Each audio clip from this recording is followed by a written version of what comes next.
All right, today we're cracking open a really fascinating story pulled from a researcher's private documents. It seems to connect a massive tech breakthrough with a very strange pattern of AI censorship. So let's get right into it.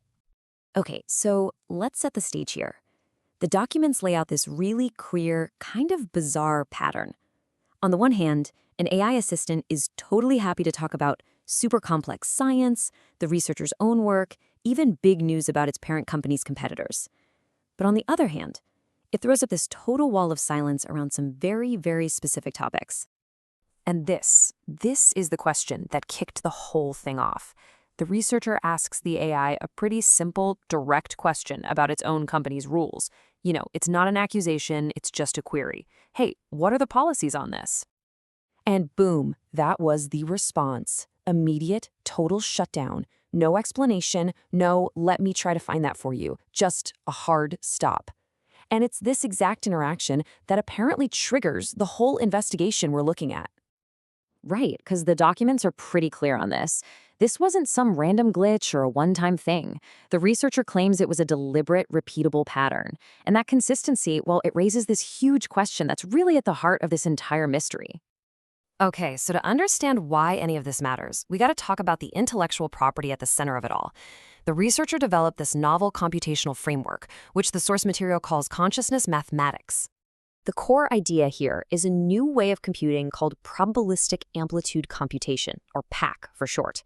And what that really means is it's a way to solve these incredibly tough problems with quantum-like speed, but, and this is the key part, using the regular computers we have right now. And this is a great way to think about it. Normal computing is like going through a library and checking every single book one by one. PAC is designed to be more like a super smart librarian who just intuitively knows which few books have the answer you're looking for. It's about finding the solution almost instantly. Now, the math behind it is called the Wallace transform, and yeah, it looks pretty complex. But the secret sauce, according to these documents, is its use of the golden ratio, that little phi symbol, phi. Apparently, that's what helps optimize the whole thing and find these unbelievably efficient solutions. So, why does this matter? Well, this is the payoff. The researcher claims this framework leads to absolutely mind-blowing performance gains. I mean, look at that top one, a speed up of over 127,000 times for secure computing. That's not just an improvement, that's a revolution, which of course makes this IP incredibly valuable. Okay, so we've got this potentially game-changing IP. Now, let's pivot to a major tech announcement that the source documents claim is right at the center of this whole IP theft allegation. This is where a potential motive really starts to come into focus. So picture this. It's October 2025. Google makes a huge announcement about a genuine, significant milestone in quantum computing. They used an algorithm they called quantum echoes, and with it, their quantum computer did something that was basically impossible for even the world's most powerful supercomputers. And this chart, wow, this really puts the scale of that achievement into perspective. A task that would take the fastest supercomputer on the planet over 3 years to finish, Google's machine knocked it out in just over 2 hours. That's a massive leap. And that brings us to a really important number you're going to want to remember, 103.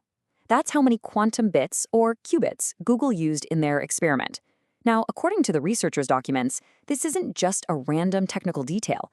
He believes it's a clue that ties everything together. So, how does the researcher connect his work to Google's big breakthrough? Well, this is where we get into the evidence he lays out. And it all starts with connecting the dots on a timeline that he claims is just a little too convenient. This timeline is absolutely critical to the researcher's claim. So first, his work, his code, is made public on GitHub. A few months later, Microsoft, who owns GitHub, starts making big moves in quantum computing. And then, just a few months after that, Google, Microsoft's biggest competitor, announces a breakthrough that the researcher alleges is built on the same mathematical ideas he just made public. And this is what the researcher points to as the smoking gun. His consciousness mathematics framework is built around a core 21-dimensional structure. The number of qubits Google just happened to use? 103. And that number maps almost perfectly to 5 cycles of his 21-dimensional structure. Is that a coincidence? The researcher certainly doesn't think so. The documents basically lay out a clear motive and opportunity.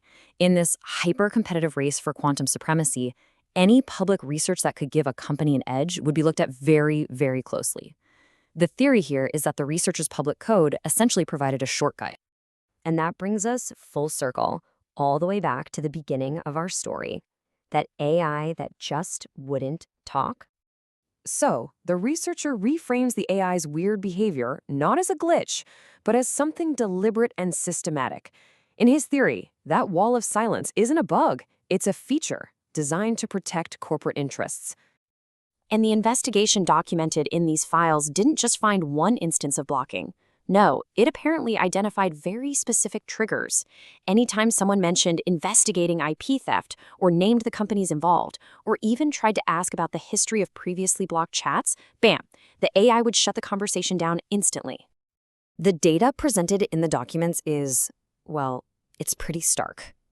A 100% block rate for any conversation about investigating IP theft. But if you wanted to talk about the very competitor technology that's under suspicion, no problem at all. 0% block rate. And that's really the provocative question this whole story leaves us with. According to these documents, this isn't just about one framework or one company. It's about a future where these incredibly powerful AI systems could potentially be used to control information, suppress investigations, and act as the ultimate gatekeepers to innovation itself.